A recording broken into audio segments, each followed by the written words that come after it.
govern the Roman Empire. I don't know how that is gonna be end up.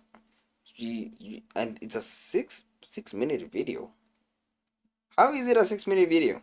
Boy, ain't nothing them ancient Romans love more than conquering, except maybe slavery. Just ask this dude named Spartacus, who was one of these slaves. Until one day he said, boy, when I get out of here, man, his master said, get out of where?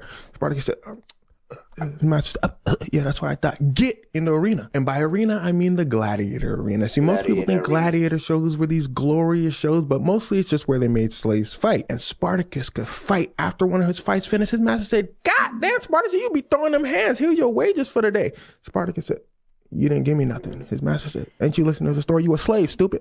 You a slave, stupid. Said, bet. His master said, what? Spartacus said, bet. His master said, ooh. You're not stuttering no more. Yeah, that's because Spartacus had a plan to break free by doing what he do best, fighting. He got a group of 70 gladiators, broke their chains, smoked their master, and fought their way to a place called Mount Vesuvius. Now, I need you to listen to this next part closely. Remember in the beginning of the video, I told you the Romans loved to conquer. Well, to keep their massive empire going, they needed to supply it with a lot of slaves. And where they got these slaves are from the places they conquered. So it's like an ongoing cycle. They conquered a country, got a bunch of slaves from that country, made them work to keep their empire going so then they could conquer more countries. So when all these slaves started hearing about this dude named Spartacus who broke his chains and fled to Mount Vesuvius, they started to break their own chains and headed to Mount Vesuvius to meet Spartacus. The Roman Empire said, that's not good. So the Roman senators had a meeting. They said, what we finna do about this? One of the senators said, send the army after them. Another senator said, that's how you're not listening. Our armies are too busy conquering. We don't got nobody. He said, oh, my fault. Any other ideas? Another senator said, I have an idea. What if we just stop being scary because they just stupid slaves? Everybody said, yeah! Bad idea. Because it turns out not only could Spartacus fight, he was a very capable military tactician. So the Roman Empire sent like 3,000 people over there. This man has always been a K in a... Okay, it's not always been a K in a cage, but where did he learn to be a military technician? Man, just crush these stupid slaves. 3,000 people left. They came back. The Roman Empire said, okay, that was fast. I like that. The Roman soldiers said, nah, they smoked us. That boy could fight. So this time the Roman Empire sent 8,000 troops. The 8,000 left. They came right back. The Roman Empire said, the soldiers said, that boy could fight. Spartacus was making them boys look stupid. He was marching through the empire talking about, yeah, and I'm outside with it. Nobody's gonna stop me. Nobody's gonna stop me. The Roman soldiers looked behind Spartacus. 120,000 troops of former slaves, gladiators, peasants. Yeah, Rome made a lot of enemies throughout their conquering. They said, ooh, this ain't good. Now enter a man named Crassus, the richest man in Rome, watching all this going down. He said, the one thing I hate more than a brokey is a brokey with confidence. He go to the senator's spot. He said, yo, give me an army, I'll take care of it. Now here's where things start to get wicked. Spartacus and his 120 soldiers didn't really have a goal. There was a whole bunch of them, but they're like, what do we do? They had two choices. One choice was to just leave. You see that place called the Alps? Once they cross that, they can all go back to their homelands and chill. The other choice was, hey, what if we just keep fighting? We winning. What if we just go to Rome, take the capital, do all that?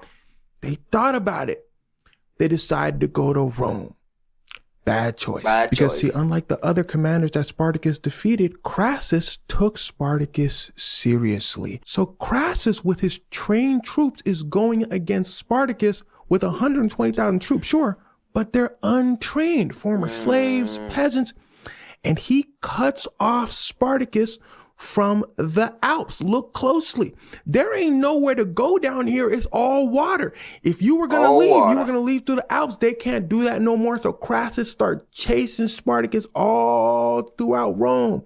Spartacus gets to the very end. He makes a deal with some pirates. Pirates look behind Spartacus. They say, hey, that's a Roman army. We got to go. We got to go. We got to leave. So Spartacus out here all alone. Spartacus' army said, well, maybe we could fight. They turn around and it turns turns out Crassus got a whole lot more troops, because as Crassus was chasing Spartacus, the main Roman army started coming back slowly and surely, and they crushed Spartacus. And well, the story goes, during the battle, Spartacus was cutting his way straight to Crassus, almost got to Crassus. Crassus probably went, oh snap, get him.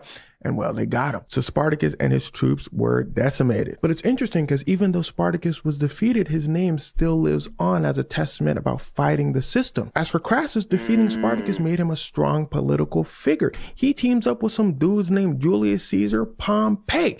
But then Julius Caesar, Pompey, turns out they're pretty dang great. So Crassus started getting a little jealous. He started hating a little bit. So he tries to take over regions by himself to be as cool as them.